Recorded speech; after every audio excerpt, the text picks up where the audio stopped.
అదే రాష్ట్ర అదే పాలకని చెప్పి గురుగారు టీఆర్ఎస్ ఇప్పుడు పార్టీ భావిస్తా ఉంది. మనం ప్రతి ఒక్కదాన్ని నిశ్చితంగా చర్చించుకుందాం విడివిడిగా. ఈరోజు మనం పరిశ్రమలు పెట్టుబడుల వరకు పరిమితమైతే వెంకటరెడ్డి గారు, చెప్పండి. ఇప్పుడు మీరు ప్రసాద్ గారు చెప్పింది, మన అభిలాష్ గారు చెప్పింది విన్నారు కదా.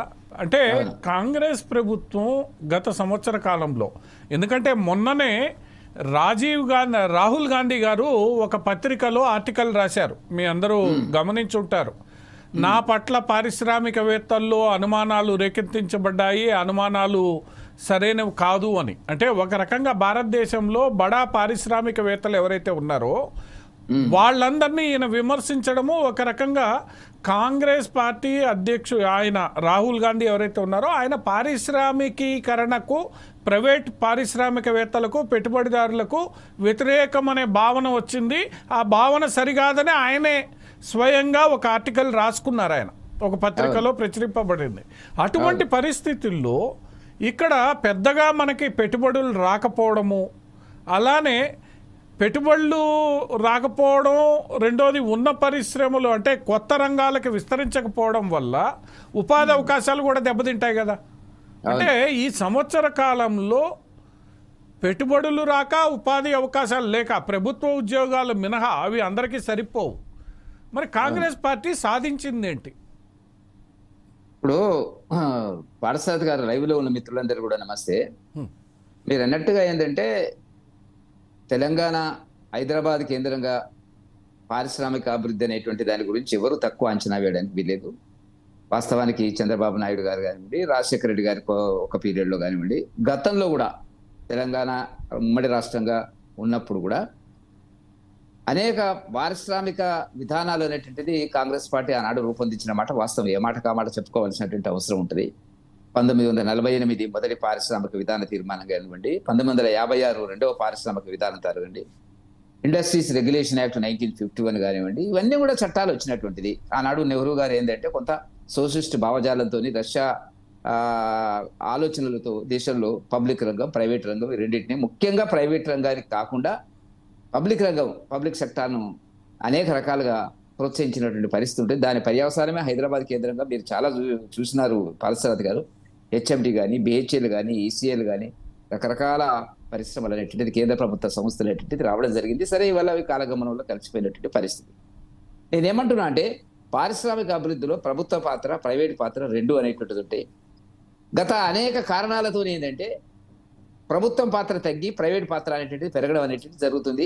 ఈ ఆర్థిక సరళీకృత ఆర్థిక ఎల్పిజి లిబరలైజేషన్, ప్రైవేటైజేషన్, గ్లోబలైజేషన్ యొక్క ప్రభావం అనేటువంటిది ప్రపంచవ్యాప్తంగా వచ్చినటువంటిది భారతదేశం మీద కూడా ఉన్నమాట వాస్తవం. ప్రసాద్ గారికి కూడా ఇంకా నాకంటే ఎక్కువ కొంత ఐడియా ఉంటుంది దీని మీద. సరే, ఏదైతేనేమి ఇది జరుగుతున్నటువంటి పరిస్థితుల వల్ల హైదరాబాద్ కేంద్రంగా అభివృద్ధి అనేటువంటిది బాగా జరుగుతున్నది అనేటువంటిది మాత్రం, ఎందుకంటే మనకు రాష్ట్ర విభజన వచ్చినప్పుడు ఆ ఆంధ్ర ప్రాంతం సోదరులు చెప్పినటువంటిది ఏంటంటే, వాళ్ళ అభ్యంతరం ఏంటంటే, ఇంత బ్రహ్మాండంగా హైదరాబాద్ డెవలప్ అయింది, దాంట్లో మాకు ఒక భాగం ఉన్నది, ఆ భాగాన్ని మనం దూరం చేసేటువంటి పరిస్థితి ఉండకూడదు అని చెప్పి వాళ్ళు బాధపడేటువంటి సందర్భాన్ని మనం జ్ఞాపకం పెట్టుకోవాల్సిన అవసరం ఉంది పార్థసారథి గారు. సరే, అనేక పరిశ్రమలు వచ్చినాయి, ముఖ్యంగా సాఫ్ట్వేర్. చంద్రబాబు నాయుడు గారి యొక్క విజన్ కూడా ఉంది. మనం ఏమన్నా కాదన్నా రాజకీయంగా నేను మాట్లాడడం లేదు, ఆయన విజన్ కూడా ఇలా హైదరాబాద్ కేంద్రంగా ప్రపంచవ్యాప్తంగా మనకు ఒక గుర్తింపు రావడం జరిగింది. అది గూగుల్ కానీ, మైక్రోసాఫ్ట్ కానీ రకరకాల పరిశ్రమలు రావడం జరిగింది. సరే, ఆనాడు చంద్రబాబు నాయుడు గారు తీసుకున్నటువంటి నిర్ణయం మీద చాలా మంది నవ్వినారు. ఇవేంది కంప్యూటర్ సిస్టమ్స్ ఏంది అనేటువంటిది. ఇవాళ ఆయన నిన్న మనం మాట్లాడుతుంటే కూడా చాలా సంతోషం అనిపించింది. ఏంటంటే దూరదృష్టితో హైదరాబాదు పారిశ్రామిక రంగంలో కానీ, లేకపోతే సాఫ్ట్వేర్ రంగంలో కానీ ముందుకు తీసుకుపోయినటువంటి క్రెడిట్ రాజకీయాలకు అతీతంగా చంద్రబాబు నాయుడు కూడా పాత్ర ఉంటుంది అని చెప్పి నేను చెప్పదలుచుకున్నటువంటి ఒక అంశం ఇక్కడ. పోతే ఆ తర్వాత 10 సంవత్సరాల టిఆర్ఎస్ గవర్నమెంట్ వచ్చింది.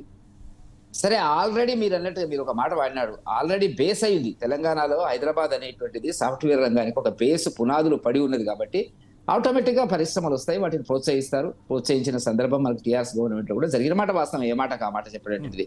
సరే, జరగాల్సినంత జరిగిందా జరగలేదా అనేటువంటిది కానీ ఆ గుర్తింపు కొంత కేటీఆర్ కి సహజంగా ఉండేటువంటి భావజాలం ఏదైతే ఉందో వాటి పట్ల కొంత ఇంట్రెస్ట్ ఉంటుంది ఆయనకు. సబ్జెక్టు దీంట్లో కూడా కొంత నేను రాజకీయాలకు అతీతంగా మాట్లాడుతున్నటువంటి అంశం. నేనేమి భారతీయ జనతా పార్టీ నేను విమర్శించాలి, బీఆర్ఎస్ చేయడం లేదు. అది జరిగిన తర్వాత ఇప్పుడు మీరు అడుగుతున్న ప్రశ్న ఏంది, గత 1 సంవత్సర కాలంలో మరి కాంగ్రెస్ రేవంత్ రెడ్డి గారు అధికారంలోకి వచ్చినాక ఏం జరుగుతుంది అనేటువంటిది మనం చెప్పాలి. చర్చ అంటే అది ఒక పరిమిత కాలమే, 1 సంవత్సరం చర్చలో మనం పారిశ్రామిక సంబంధించినటువంటి ఏ సంక్షేమ కార్యక్రమాలు, ఇతర కార్యక్రమాలు, వ్యవసాయ రంగానికి అంటే మనకు కొద్దిగా చెప్పేటువంటి అభిప్రాయం ఉంటుంది. అది తక్కువ కాలమే, ఎలక్షన్స్ రకరకాలుగా వచ్చినటువంటిది. అయితే ఏ మాట కామాట చెప్పాలనుకున్నప్పుడు మాత్రం పారిశ్రామిక రంగంలో కాంగ్రెస్ ఈ 1 సంవత్సరం పాలన మాత్రం పెద్దగా ప్రగతి ఉన్నట్టుగా నాకైతే కనపడతలేదు. ఆయన ఏదో అమెరికా పోయినాడు, 30-35 వేల కోట్ల రూపాయల అగ్రిమెంట్లు చేసినా, అవి ఎంతవరకు నిజమో ఎంతవరకు కాదో రకరకాల వార్తలు ఉన్నాయి. అవి అన్ని కార్యరూపంలోకి వస్తాయా రావా ఇప్పుడు మనం ఏం చెప్పలేము. ఎందుకంటే ఇప్పుడు ప్రజల్లో వచ్చినటువంటి ఒక అభిప్రాయం ఏంది పార్సారథి గారు అంటే, రేవంత్ రెడ్డి గారు చాలా మాట్లాడతారు, వాటిలో ఇంప్లిమెంట్ ఏది చాలా తక్కువ అనేటువంటిది తెలంగాణ ప్రజలకు ఈ మధ్య కాలంలో బాగా వంట పట్టుకున్నటువంటి అభిప్రాయం. ఎందుకంటే చెప్తున్నది ఒకటి, జరుగుతున్నది ఒకటి. అన్ని చెప్పినారు, రైతు రుణమాఫీ చెప్పినారు, అందరినీ తీసేసి ఇప్పుడు 35,000 కోట్లు, 28,000 కోట్లు, అది 17,000 కోట్లు చెప్తున్నారు. ఇప్పుడు ఇంకా చాలా మందికి రాలేదు. రైతు భరోసా అన్నారు, రైతు బంధు అన్నారు, అన్ని పోయినటువంటిది. ఉద్యోగస్తులకు కరువు భత్యాలు మేము ఇస్తామన్నారు. నేను ఆ చర్చ కూడా లేదు, ఎందుకంటే మీరు తర్వాత సిరీస్ ఆఫ్ చర్చలు పెట్టినారు కాబట్టి, అంశాల వారీగా డిపార్ట్మెంట్ వైజ్ గా పెట్టినారు కాబట్టి, శాఖల వారీగా అది తర్వాత వచ్చే సందర్భం వచ్చినప్పుడు మనకు అవకాశం వస్తే మాట్లాడదాం. నేనేమంటున్నా అంటే, రేవంత్ రెడ్డి ఒక నాయకుడికి ఉండే భరోసా అనేటువంటిది ఇవాళ తగ్గిపోయినటువంటి పరిస్థితుల వల్ల పారిశ్రామిక రంగాలు ఏవైనా సంక్షేమ కార్యక్రమాల గురించి మాట్లాడుతున్నారు. సంక్షేమ కార్యక్రమాలు వద్దని చెప్పి భారతీయ జనతా పార్టీ ఎప్పుడు భావించదు. సంక్షేమ కార్యక్రమాలు ఏ మోతాదులో ఉండాలో ఆ మోతాదులో ఉండాలంటే భారతీయ జనతా పార్టీ దేశవ్యాప్తంగా కూడా మాకు ఒక ఆలోచన ఉంది, ఒక సమగ్ర అభివృద్ధి మీద ఉంది, సామాజిక స్పృహ ఉన్నది. దేశ ఎగుమతులు, దిగుమతులు లేక విదేశీ మారక ద్రవ్యం, వీటి మీద భారతీయ జనతా పార్టీకి ఒక స్పష్టమైన అవగాహన ఉన్నది కాబట్టి మా కోణం ఇప్పుడు ఒకటి. పార్సారథి గారు మేము అన్ని మేనిఫెస్టోలు పెట్టినారు, టీఆర్ఎస్ మేనిఫెస్టో అంటున్నారు, అన్ని ఉచితం అంటారు, వాళ్ళు ఏది కనబడితే అది ఉచితం అంటారు. అంతకంటే ఎక్కువగా కాంగ్రెస్ పార్టీ తెలంగాణలో ఉచితం, ఫ్రీ, రండి రండి రండి రండి. అంటే వెంకటరెడ్డి గారు మీరు చెప్పినట్లు సంక్షేమంతో పాటు అభివృద్ధి ఉండాలి అనేది. అవును, ఉండాలి. అభివృద్ధి అంటే రోడ్లు లేదా ఇంకొకటి కాదు కదా. అవును, అభివృద్ధి అంటే ఇన్ఫ్రాస్ట్రక్చర్. ఇప్పుడు ఒక్కటి గుర్తుపెట్టుకోండి పార్సారథి గారు, నేను రాజకీయాలకు అతీతంగా మాట్లాడుతున్నాను. ఏ ప్రభుత్వం కూడా భారీ పరిశ్రమలు తన సొంత నిధుల నుంచి లేకపోతే రుణాలు తీసుకొని పెట్టేటువంటి పరిస్థితి ఇవాళ దేశంలో కానీ రాష్ట్రాల్లో కానీ కనపడతలేదు. ప్రైవేట్ కూడా వదిలేస్తున్నారు. ప్రైవేట్ ఇప్పుడు ఆదాయనో, అంబానో, టాటాసో, బిర్లాసో, మమతలాల్సో, గోయంకాసో వీళ్ళకి వదిలేసి చేసేటువంటి పరిస్థితి మారిపోయింది. గతంలో ప్రభుత్వ పరంగా ఉండేటువంటి పరిశ్రమలు ఒకవైపున ఉంటే ప్రైవేట్ రంగంలో కొన్ని అవకాశాలు ఇచ్చేది. ఇప్పుడు ఏమైంది, పూర్తిగా భారీ పరిశ్రమలకు వచ్చినప్పటికీ అది పవర్ ప్రాజెక్ట్స్ కానివ్వండి, లేకపోతే ఫెర్టిలైజర్స్ సంబంధించినటువంటిది కానివ్వండి, లేకపోతే టెక్స్టైల్ ఇండస్ట్రీస్ కానివ్వండి, ఇవన్నీ కూడా ప్రైవేట్ రంగంలోనే డోర్లు ఓపెన్ చేసినటువంటిది. ఏ ప్రభుత్వం, భారతీయ జనతా పార్టీ ఉండేటువంటి ప్రాంతాల్లో కానీ ఈ రాష్ట్రాల్లో కానీ. అదే వెంకటరెడ్డి గారు, మీరు అన్న 2 మాటలనే మనం ఇది చేస్తే, ఒకటి ప్రైవేట్ రంగం ఖచ్చితంగా రావాల్సిందే. ఇంతకుముందు మన మిత్రులు అభిలాష్ గారు చెప్పినట్లు ప్రైవేట్ రంగం వచ్చేటప్పుడు నమ్మకం అనేది ఆ రాష్ట్ర ప్రభుత్వ అధినేత మీద కానీ ఆ పార్టీ మీద కానీ ఉంటేనే వాళ్ళు, ఎందుకంటే వాళ్ళ సొంత డబ్బులు పెట్టేటప్పుడు మీరు ఆ మాట కూడా వాడారు. అదే పాయింట్కి వస్తుంది. ఆ నమ్మకం అనేది లేకపోతే. కరెక్ట్, మీరు మంచి పాయింట్ రేస్ చేసినారు పార్సారథి గారు.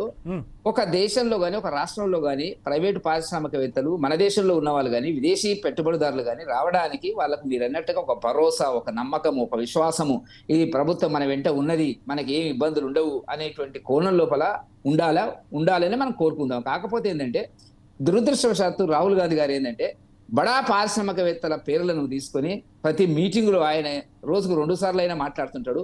అంబానీ, ఆదాని అని మాట్లాడతారు. అది మంచి పద్ధతి కాదది. ఇప్పుడు వాళ్ళ కాంట్రిబ్యూషన్, అంబానీ వాళ్ళ కాలం నుంచే ఎదిగినాడు, టాటాస్ వాళ్ళ కాలం నుంచి, వాళ్ళ తాత, వాళ్ళ నాయనమ్మ అక్కడి నుంచే ఎదుగుకుంటూ వచ్చినటువంటి పరిస్థితి. కాబట్టి పారిశ్రామికవేత్తల మీద వ్యక్తిగత దాడి రాజకీయ పార్టీల మీద చేసినట్టుగా చేయకూడదు. దాంతో ఏమవుతుంది, ఇప్పుడు పారిశ్రామికవేత్తలు మీరన్నట్టుగా ఏంటంటే వ్యక్తుల పేర్లు తీసుకొని మాట్లాడేది, వాళ్ళ కాంట్రిబ్యూషన్ ఏంది, వాళ్ళ ట్యాక్స్ పాలసీస్ ఏంది, వాళ్ళ ట్యాక్స్ ఎగ్గొడుతున్నారా, వాళ్ళ పాత్ర ఏంది, కన్జ్యూమర్ గూడ్స్ ఏంది, మార్కెటింగ్ ఏంది, రేట్లు ఏంది, వీటి మీద చర్చ ప్రభుత్వానికి ఉండేటువంటి వివిధ అంశాలు రెగ్యులేటరీ ఉంటుంది, వాళ్ళకు చేయొచ్చు. కానీ మోదీ గారిని తెచ్చినట్టుగానే అంబానీ అది మంచి పద్ధతి కాదు. అది రాజకీయంగా కొద్దిగా చర్చ పక్కకు మళ్ళీ మీరన్న 2 అంశాలు ప్రసాద్ గారు. ఇప్పుడు ఈరోజు రిలయన్స్ ఇండస్ట్రీస్ 60,000 కోట్ల